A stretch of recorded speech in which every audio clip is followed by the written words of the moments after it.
नमस्कार, आप देख रहे हैं पहाड़ टीवी और मैं हूं आपके साथ स्मिता पटवार। चलिए रुक करेंगे उत्तराखंड की तमाम बड़ी खबरों का, लेकिन उससे पहले एक नजर आज की हेडलाइंस पर। देहरादून में कोरोना के बढ़ते मामले देख फिर से शुरू हुई बिना मास्क पर चालानी कार्यवाही। सोनिया आनंद ने मेयर कक्ष में जबरन घुस किया हंगामा, लगाए गंभीर आरोप। उधम सिंह नगर के दिनेशपुर में बुलडोजर चलने पर 2 सरकारी विभाग आए आमने सामने। कर्णप्रयाग में जंगल की आग से राजकीय इंटर कॉलेज के दारूखाल के 3 कमरे जलकर हुए राख। बाजपुर में करोड़ों के लेन देन के विवाद में चली गोली, 1 की मौत 3 घायल। जंगल में संदिग्ध परिस्थितियों में महिला की लाश मिलने पर परिजनों ने जताई हत्या की आशंका। मुख्यमंत्री पुष्कर सिंह धामी ने बुधवार को देहरादून के सुभाष रोड स्थित एक होटल में उत्तराखंड बाल संरक्षण आयोग द्वारा पॉक्सो अधिनियम पर आयोजित एक दिवसीय कार्यशाला का शुभारंभ किया। इस दौरान मुख्यमंत्री ने पॉक्सो एक्ट पर प्रकाशित पुस्तक का विमोचन किया और पॉक्सो वॉरियर्स को सम्मानित भी किया। गुण संस्था की अध्यक्ष सोनिया आनंद रावत ने बुधवार को देहरादून नगर निगम के मेयर सुनील उनियाल गामा के दफ्तर पहुंचकर राजेश्वर नगर फेज 1 में पार्क निर्माण के मामले पर खूब हंगामा किया। सोनिया आनंद रावत ने आरोप लगाया कि मेयर ने नियमों को ताक पर रखकर पार्क के सौंदर्यीकरण की एनओसी को निरस्त कर दिया है। उन्होंने कहा कि नगर निगम की जमीनों को खुर्द बुर्द किया जा रहा है। सोनिया आनंद ने मेयर सुनील उनियाल गामा को यहाँ तक कह दिया कि अब आप पार्क की एनओसी का ही जवाब नहीं बल्कि पेट्रोल पंप और जितनी संपत्ति आपने अर्जित की है सबका जवाब देंगे। उत्तराखंड में कोरोना संक्रमण के बढ़ते मामलों के बीच अब सरकार ने एक बड़ा फैसला लिया है। जानकारी के अनुसार सरकार अब कोरोना वायरस की पीक के दौरान रखे गए आउटसोर्स कर्मचारियों को एक बार फिर सेवा में रखने जा रही है। इस दौरान अगले 6 महीनों के लिए उन्हें सेवा पर रखा जाएगा। उत्तराखंड में पिछले दिनों कोरोना काल के दौरान हटाए गए आउटसोर्स कर्मचारियों को एक बार फिर सरकार ने सेवा में रखने का फैसला ले लिया है। आपको बता दें कि कोरोना महामारी के दौरान बड़ी संख्या में युवाओं को कोविड-19 ड्यूटी के लिए रखा गया था। करीब 1.5 साल तक काम करने के बाद अब कोरोना के मामले कम होने के बाद इन सभी कर्मचारियों की सेवाएं खत्म कर दी गई थी। एक बार फिर कोरोना की आहट सुनाई देने लगी है। इसी कड़ी में प्रधानमंत्री नरेंद्र मोदी ने बुधवार को देश के सभी राज्यों के मुख्यमंत्रियों के साथ वर्चुअल बैठक की। बैठक में मुख्यमंत्री पुष्कर सिंह धामी और स्वास्थ्य मंत्री डॉक्टर धन सिंह रावत वर्चुअल माध्यम से जुड़े। बाद में सचिवालय में अधिकारियों की बैठक लेते हुए मुख्यमंत्री पुष्कर सिंह धामी ने निर्देश दिए कि कोविड प्रभावी नियंत्रण के लिए कोविड एप्रोप्रिएट बिहेवियर का पूर्णतः अनुपालन करवाया जाए। मुख्यमंत्री ने अधिकारियों को अस्पतालों का फायर सेफ्टी ऑडिट करने के निर्देश दिए। उन्होंने कहा कि सुनिश्चित किया जाए कि कोरोना की संभावित लहर के दृष्टिगत अस्पतालों में सभी व्यवस्थाएं हो और पर्याप्त मैन पावर हो। नगर निगम की बोर्ड बैठक में कांग्रेस पार्षद मीना बिष्ट द्वारा राज्य आंदोलन में बलिदान देने वाले को पत्थरबाज कहने पर हुए हंगामे के बाद अब पूर्व मुख्यमंत्री हरीश रावत का बयान सामने आया है, जिसमें उन्होंने कहा कि उनकी एक बहन ने जो पार्षद भी है उन्होंने क्षणिक उत्तेजना में एक बहुत बड़ी गलती कर दी है और वो हमारी पार्टी से संबद्ध रही है। आगे हरीश रावत ने कहा कि राजेश रावत जो हमारे राज्य के एक महान शहीद है, उन्होंने इस राज्य के निर्माण के लिए अपने प्राणों का उत्सर्ग किया। उनके लिए एक अस्वीकार्य टिप्पणी कर दी है। उसके लिए मैं शहीद राजेश रावत की मूर्ति के सम्मुख उनसे क्षमा मांगने आया और सभी राज्य आंदोलनकारी और अपने शहीदों से हम अपनी उस बहन के जो निंदनीय शब्द है उनके लिए क्षमा चाहते हैं और किसी को भी हमारे शहीदों का अपमान करने का साहस नहीं करना चाहिए, चाहे उत्तेजना बस हुआ हो, किसी तरीके से हुआ हो। बल्कि मैं उपेक्षा करूंगा कि हमारी वो बहन किसी समय भी यहाँ आकर सपरिवार शहीद राजेश रावत से और सर्व समाज से अपने उन अस्वीकार्य वचनों के लिए क्षमा प्रार्थना करेगी। हमारी एक बहन ने जो पार्षद भी हैं जिन्होंने क्षणिक उत्तेजना में एक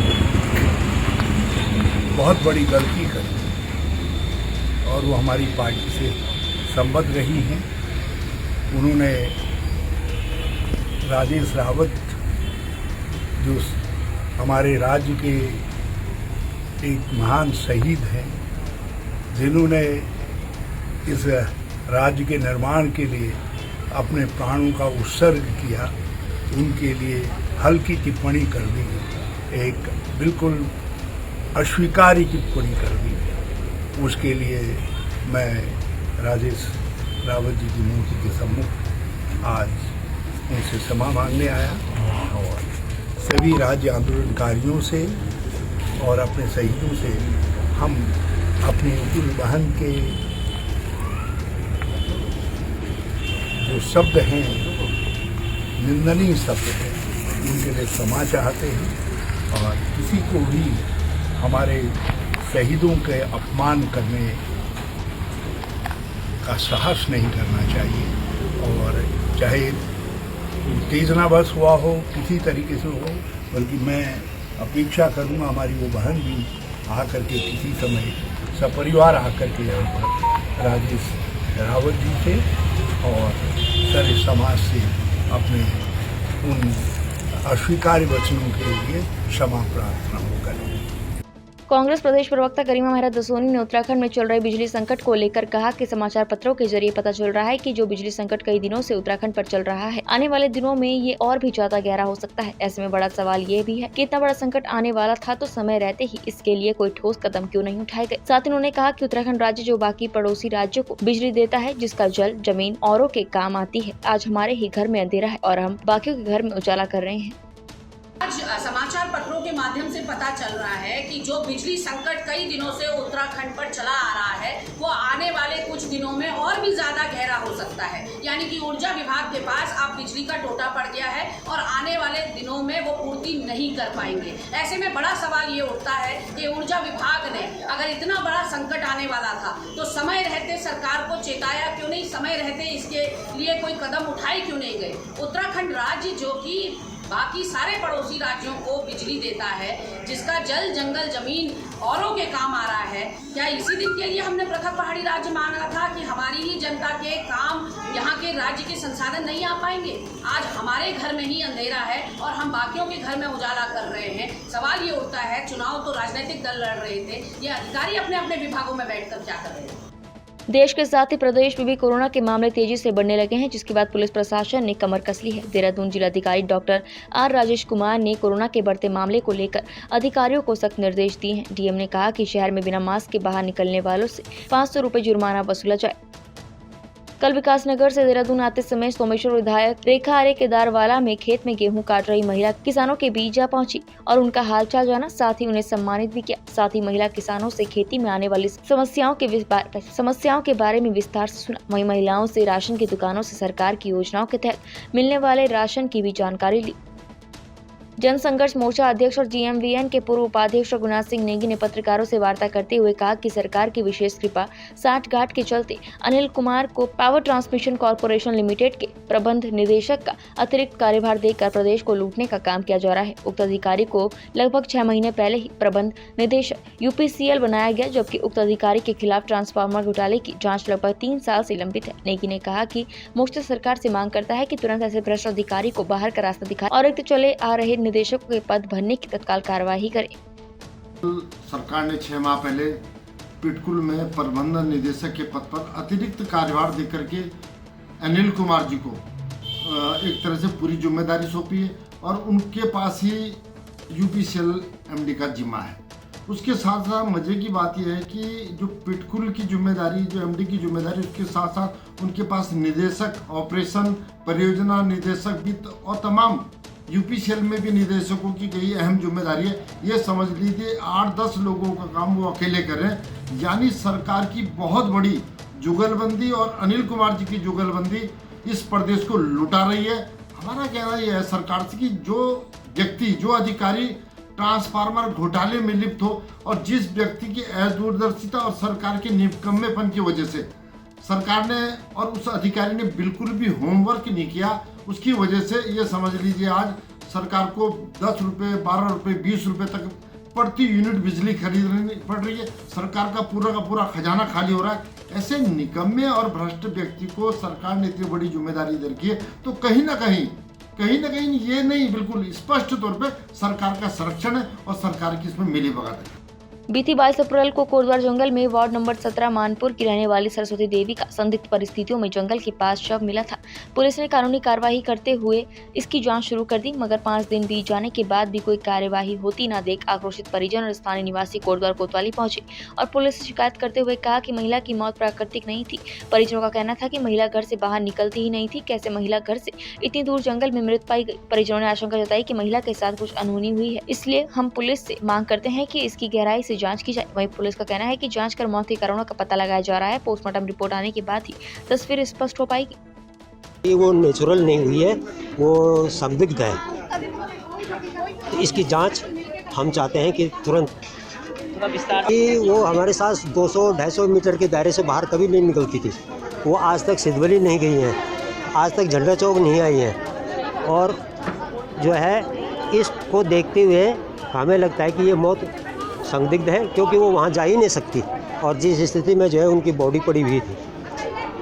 आज आप पुलिस हमने तो जांच की ही लगाई है कि जल्दी से जल्दी इसकी जांच की जाए और निष्पक्ष जांच की जाए। बात तो हम अभी कह नहीं सकते सर, क्योंकि जब तक पोस्टमार्टम रिपोर्ट नहीं आती है कि उसमें क्या मिला है क्या नहीं मिला है। कि वार्ड नंबर 17 मानपुर से और मेरे क्षेत्र की जनता के साथ मैं यहाँ पर आई हूँ। एक मामला था, एक वृद्ध महिला सरस्वती नाम की महिला है और मानसिक रूप से इतनी भी कमज़ोर नहीं थी कि वो कहीं भी बिन बताए चली जाए।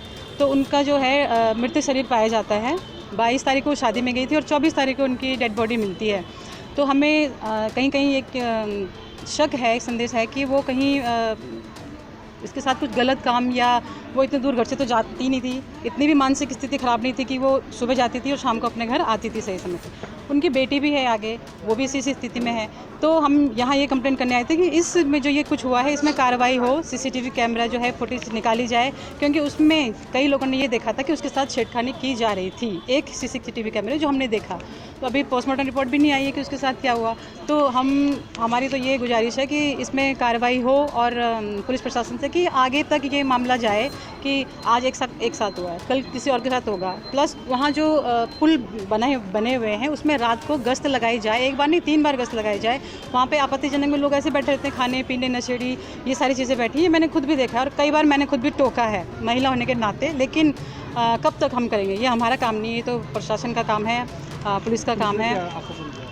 पुलिस ने आश्वासन ये दिया कि अभी पोस्टमार्टम रिपोर्ट नहीं आई है, पोस्टमार्टम रिपोर्ट आएगी उसके बाद कार्रवाई की जाएगी किस स्थिति में महिला का शरीर मिल पाएगा। उधम सिंह नगर के दिनेशपुर में रात में सिंचाई विभाग के भवन पर बुलडोजर चलने पर 2 सरकारी विभाग आमने सामने हैं। सिंचाई विभाग नगर पंचायत प्रशासन पर भवन तोड़ने का आरोप लगा रहा है, तो वहीं नगर पंचायत के प्रशासन इससे इनकार कर रहा है। आपको बता दें कि दिनेशपुर में 6000 वर्ग मीटर जमीन 60 के दशक से सिंचाई विभाग के पास थी और उसमें बिल्डिंग बनी हुई थी। लेकिन कुछ साल पहले नगर पंचायत में 1/4 हिस्से में शॉपिंग कॉम्प्लेक्स बना लिया गया था। इसके खिलाफ सिंचाई विभाग कोर्ट में गया और फैसला नगर पंचायत के हक में गया। इस फैसले के खिलाफ विभाग हाई कोर्ट पहुंचा था और सोमवार को पहली सुनवाई हुई है। सिंचाई विभाग का आरोप है कि सुनवाई वाली रात नगर पंचायत ने उनके कब्जे की जमीन पर 2 भवन और एक गोदाम पर बुलडोजर चलवा दिया है, जिसमें रखा सरकारी दस्तावेज भी मलबे में दब गया। सिंचाई विभाग का तर्क है कि 986 वर्ग मीटर जमीन का मामला कोर्ट में लंबित है और इस दायरे के बाहर गैर विवादित जमीन पर बने उनके भवन को क्यों तोड़ा गया। नगर पंचायत का कहना है कि वह जमीन का केस जिला कोर्ट में जीत चुके हैं और जमीन पर पार्किंग प्रस्तावित है। नगर पंचायत ने बुलडोजर चलाने से साफ इनकार किया है। रात के अंधेरे में सरकारी भवन ध्वस्त कराने वालों की नीयत पर शक पैदा करता है, तो नगर पंचायत को इस मामले की जानकारी न होना भी अपने आप में सवाल जरूर खड़े कर रहा है। सबसे पहले तो ये जो ज़मीन है सिंचाई विभाग की नहीं है, ये जिला कोर्ट से हम लोग जीत चुके हैं। ये नगर पंचायत दिनेशपुर के नाम दर्ज है और खसरा खत्म हुई है और इसका जो निर्णय है कोर्ट से वो हमारे पक्ष में हो चुका है और इस एरिया में हमारे काफ़ी प्रस्तावित योजनाएं भी चल रही हैं। और रही बात ध्वस्तीकरण की, तो वो जो ध्वस्तीकरण है उसके विषय में मेरे को कोई नॉलेज नहीं है, वो मेरे संज्ञान में नहीं है, वो कब होगा। मतलब आपका कहने का मतलब आपके किसी भी कर्मचारी या किसी ने भी कोई वहाँ पे नहीं है? ऑफिशियली नगर पंचायत दिनेशपुर की तरफ से ऐसी कोई कार्रवाई नहीं हुई है। तो जैसा देखा गया वहाँ पे 2 सभासद, मतलब एक सभासद और एक सभासद पति वहाँ मौजूद थे, तो वो उनकी देखरेख में सारा काम किया गया है। तो मतलब मैंने आपको बताया कि मेरी नॉलेज में नहीं है, मेरे संज्ञान में नहीं है। मैं अभी मीटिंग में थी रुद्रपुर, अभी जब मैं यहाँ आई तभी मुझे लोगों ने कहा है, क्योंकि मैंने अपने आंखों से तो देखा नहीं है या मेरे कोई ऑर्डर से हुआ नहीं है, अब वहाँ पे कौन मौजूद था कौन नहीं था। 6 हेक्टेयर जमीन पर हमारी कॉलोनी बसी हुई थी, जिसका एक भवन अभी भी ये सामने आपके है और यहाँ पे भी भवन आज से कुछ समय पहले नगर पालिका परिषद द्वारा इसी 0.6 हेक्टेयर के अंतर्गत यहाँ पर निर्माण कार्य शुरू किया गया, जिसके खिलाफ हमारे द्वारा जिला न्यायालय में वाद दायर किया गया। लेकिन आज से 3-4 माह पूर्व जिला न्यायालय द्वारा हमारे वाद को निरस्त कर दिया गया। लेकिन किसी भी प्रकार से यह क्षेत्र जहाँ पर मैं खड़ा हूँ या जहाँ पर ये ध्वस्तीकरण किया गया है, यह वाद में नहीं था और इसके विरोध में जिला न्यायालय के विरोध में हमने माननीय उच्च न्यायालय में अपनी फर्स्ट अपील दायर की गई है, जिसकी कल तारीख थी।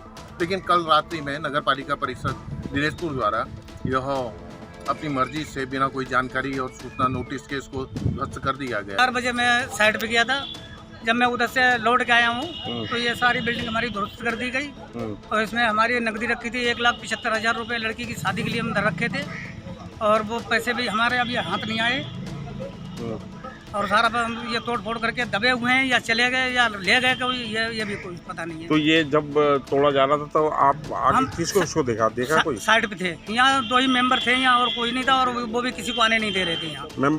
पहाड़ों के जंगलों में लगी आग रुकने का नाम नहीं ले रही है। आए दिन जगह जगह आगजनी की घटनाएं सामने आ रही है। मंगलवार को कर्णप्रयाग के केदारू खाल के जंगलों में लगी आग देर रात राजकीय इंटर कॉलेज केदारू खाल तक पहुंच गई। आग के कारण रायका केदारू खाल के 3 कमरे उसकी चपेट में आ गए, जिससे कमरे में रखा फर्नीचर, ब्लैक बोर्ड आदि जलकर राख हो गए। विद्यालय के प्रधानाचार्य संजय शाह ने बताया कि जंगल में लगी आग मंगलवार रात करीब 12 बजे विद्यालय के पीछे पहुँच गयी, जिससे ग्रामीणों द्वारा बुझाने का प्रयास किया गया, लेकिन आग इतनी विकराल थी कि उस पर काबू पाना असंभव था। ग्रामीणों द्वारा इसकी सूचना वन विभाग और प्रधानाचार्य को दी गई। सुबह विद्यालय के स्टाफ और ग्रामीणों द्वारा आग को बुझाने का प्रयास किया गया, लेकिन तब तक सब जलकर राख हो गया था। वही जंगल की आग पर अभी तक काबू नहीं पाया गया है।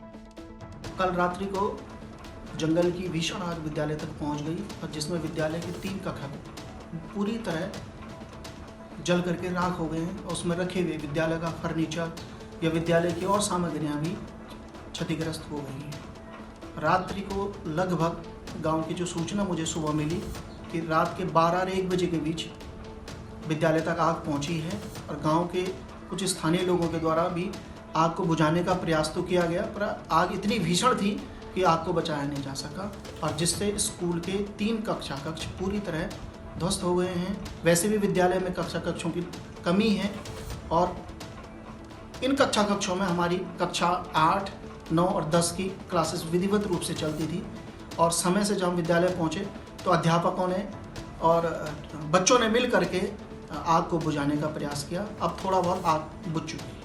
उत्तराखंड में मौसम का पारा चढ़ने के साथ ही उत्तराखंड में जंगलों की आग के धधकने का सिलसिला तेज हो गया है। आग की चपेट में वन विभाग के अनेक जंगल पिछले कई दिनों से आग की चपेट में है, जिससे लाखों की कीमत वन संपदा जलकर राख हो गई है। जनपद अल्मोड़ा के मनान क्षेत्र के ककराट के जंगल भी पिछले 2 दिनों से धधक रहे हैं, जिससे क्षेत्र में भारी धुंध छाई है। ककराट की ग्राम प्रधान पूजा देवी के नेतृत्व में महिलाओं ने कड़ी मशक्कत कर मंगलवार और बुधवार को आग को आवासीय क्षेत्र में फैलने से बचाया। महिलाओं ने वन विभाग के प्रति रोष जताते हुए कहा कि आग बुझाने और गहरी धुंध के कारण उनका स्वास्थ्य भी खराब हो रहा है, जबकि विभाग के अधिकारी और कर्मचारी जंगलों से नदारद हैं। सीमांत क्षेत्र मुंसियारी की मंजू सियाल ने विश्वविद्यालय टॉप किया है, जिसके बाद क्षेत्र में खुशी की लहर है। आपको बता दें कि विकास मुंसियारी के दूरस्थ क्षेत्र नीलम गांव निवासी होनार छात्रा मंजू सियाल ने MA संस्कृत में सर्वाधिक अंक हासिल कर कुमाऊं विश्वविद्यालय टॉप किया है। उनकी यह उपलब्धि से सीमांत क्षेत्र में खुशी की लहर है। बुधवार को कर्णप्रयाग ब्लॉक सभागार में आयोजित BTC बैठक में सड़क, पेयजल, विद्युत, नेशनल हाईवे से जुड़ी समस्याओं पर चर्चा हुई। वहीं सदन के माध्यम से सभी प्रधान और क्षेत्र पंचायत सदस्यों ने विधायक अनिल नौटियाल को सिमली बेस अस्पताल को मेडिकल कॉलेज बनाए जाने का प्रस्ताव पारित किया। BTC बैठक में क्षेत्र पंचायत सदस्य अंजना देवी ने यात्रा सीजन को देखते हुए लंगासू बाजार में शौचालय निर्माण किए जाने, कर्णप्रयाग सामुदायिक स्वास्थ्य केंद्र में ब्लड बैंक बनाए जाने की बात रखी। वहीं क्षेत्र पंचायत सदस्य ब्रिजेश बिष्ट ने नेशनल हाईवे द्वारा हिल कटिंग तक घंटों जाम लगाने की शिकायत और नेशनल हाईवे द्वारा उमा देवी से सैम्पी बैंड तक नाली निर्माण कार्य का मलबा हटाने की शिकायत की, जबकि अधिकारियों द्वारा फोन रिसीव न किए जाने पर भी जनप्रतिनिधियों ने नाराजगी जाहिर की। करोड़ों के लेन देन को लेकर हुए विवाद में बाजपुर में 2 पक्षों में टकराव हुआ। इस दौरान हुई फायरिंग में एक युवक की मौत हो गई, जबकि बाजपुर ब्लॉक कनिष्ठ प्रमुख सहित 3 लोग घायल हो गए। सूचना पाकर पहुंची पुलिस ने शव को कब्जे में लेकर पोस्टमार्टम के लिए भेज दिया है। घायलों को अस्पताल में भर्ती कराया गया है, जहां से चिकित्सकों ने उन्हें हायर सेंटर रेफर कर दिया है। आपको बता दें कि बाजपुर के पहाड़पुर गाँव निवासी कनिष्ठ प्रमुख तजिंदर सिंह का पिपलिया गाँव निवासी नेत्र प्रकाश शर्मा के साथ पार ग्रेड स्टोन क्रशर को लेकर विवाद चल रहा था। इसी को लेकर बीती 26 अप्रैल की शाम नेशनल हाईवे स्थित एक होटल में पंचायत भी हुई, लेकिन पंचायत में कोई नतीजा नहीं निकला। इसी बीच चेक देने के लिए बुलाए जाने पर तजिंदर अपने 3 साथियों के साथ आधी रात नेत्र प्रकाश शर्मा के घर पहुंचे। आरोप है कि जैसे ही उन्होंने डोरबेल बजाई, घर के अंदर से गोलियां चलनी शुरू कर दी गई, जिसमें गोली लगने से कुलवंत सिंह की मौत हो गई, जबकि 3 लोग गंभीर रूप से घायल हो गए। वहीं घटना की सूचना मिलते ही पुलिस प्रशासन में हड़कंप मच गया। आनन-फानन मौके पर पहुंची पुलिस सभी घायलों को सरकारी अस्पताल ले गई, जहां चिकित्सकों ने कुलवंत सिंह को मृत घोषित कर दिया। वहीं सीओ वंदना वर्मा ने बताया कि दोनों पक्षों की तहरीर पर मुकदमा दर्ज कर दिया गया है। उन्होंने बताया कि मामले की जाँच की जा रही है, जिसके बाद अग्रिम कार्यवाही अमल में लाई जाएगी। 112 की सूचना आई थी। इसमें नेत्र प्रकाश शर्मा पिपलिया गांव में रहते हैं। इनके द्वारा सूचना दी गई थी कि कुछ हमलावरों ने इनके घर पर आकर 3 गाड़ियों में आकर 15-16 लोगों ने आकर फायरिंग की है। घर के अंदर घुस के फायरिंग करी है, महिलाओं के साथ मारपीट करी। इसके साथ ही कुछ घर में जो भी सामान था उसे खुद कर दिया है। इस सूचना पर हम लोग मौके पर पहुँचे। हमने सारा घटनास्थल का मौका मुआयना किया। मौका मुआयना करने पर हमें कुछ खाली खोखे प्राप्त हुए। उसके अलावा इसमें कुछ ये देखा गया कि दूसरी पक्ष की तरफ से भी एक तहरीर आई जिसमें ये बताया गया कि उनके साथ के भी एक व्यक्ति की मृत्यु हो गई है गोली लगने से और 3 अन्य व्यक्ति घायल हैं। फिलहाल दोनों पक्षों की तरफ से हमने इसमें तहरीर ले ली है और मुकदमे पंजीकृत कर दिए गए हैं और एक व्यक्ति की मृत्यु हो गई है, 3 घायल हैं और पंचायतनामा भर के पोस्टमार्टम की कार्रवाई की जा रही है। मैडम अभी वर्तमान में इसमें जांच की जा रही है। इसमें सीसीटीवी फुटेज अभी हमें प्राप्त नहीं हो पा रही है क्योंकि कैमरे काम नहीं कर रहे थे, तो इसमें हम लोग सीसीटीवी के आधार पर, कॉल डिटेल्स के आधार पर कुछ इसमें इनका लेन देन का प्रकरण सामने आया है जिसमें इनकी पूर्व में पंचायत हुई है, उसमें जो लोग शामिल थे उसमें क्या फैसला हुआ, किस बात पे किसकी तरफ से इस बात की पहल की गई, ये सारे तथ्यों को देखते हुए इसमें विस्तृत कार्रवाई की जा रही है। अल्मोड़ा बटालियन सटे हुए मकान में बीती 26 अप्रैल की रात 1:30 बजे के करीब आग लग गई। आग लगने से अफरा तफरी का माहौल बन गया। मकान में आग लगते ही बटालियन के संतरी की नजर पड़ी और उन्होंने तत्काल हवलदार को साथ लेकर घर वालों को चिताया, आग लगने की सूचना दी और उनका गैस सिलेंडर और सामान बाहर निकाला। घटना की जानकारी बटालियन के लेफ्टिनेंट कर्नल को संतरी सिपाही द्वारा दी गई, जिस पर उन्होंने मेजर को घटनास्थल पर जवानों के साथ भेजा। सेना के 2000 लीटर क्षमता के वाटर बोजर से आग पर काबू हद तक पाया गया। बाद में अग्निशमन सेवा के लोग भी आग बुझाने के तामझाम के साथ घटनास्थल पर पहुंचे। गनीमत रही कि समय पर संतरी की नजर पड़ गई, अन्यथा नींद में सोए हुए परिवार के साथ कोई हादसा हो सकता था। आग लगने का कारण बिजली का शॉर्ट सर्किट होना बताया जा रहा है। एंटी ह्यूमन ट्रैफिकिंग सेल और एसओजी की टीम ने हरिद्वार में बड़े सेक्स रैकेट का भंडाफोड़ किया है। ज्वालापुर कोतवाली क्षेत्र की पोस्ट कॉलोनी में शामिल गोविंदपुर स्थित एक होटल में सेक्स रैकेट का संचालन हो रहा था। बीती 26 अप्रैल की रात की गई छापेमारी की कार्रवाई में 7 लोगों को गिरफ्तार किया गया है। गिरफ्तार आरोपियों में 4 युवतियां और 3 युवक शामिल हैं। आरोप है कि पिछले कुछ दिनों से लीज होटल लेकर एक वेबसाइट के जरिए सेक्स रैकेट का संचालन किया जा रहा था। शिकायत मिलने पर देर रात एंटी ह्यूमन ट्रैफिकिंग सेल और हरिद्वार एसओजी की टीम ने होटल में छापेमारी की कार्रवाई की और मौके से 4 युवतियों और 3 युवकों को गिरफ्तार कर लिया। पुलिस ने संबंधित धाराओं में मुकदमा दर्ज कर 7 आरोपियों को जेल भेज दिया है। उत्तराखंड की तमाम बड़ी खबरों में फिलहाल इतना ही। बाकी खबरों के लिए देखते रहिए पहाड़ टीवी। नमस्कार।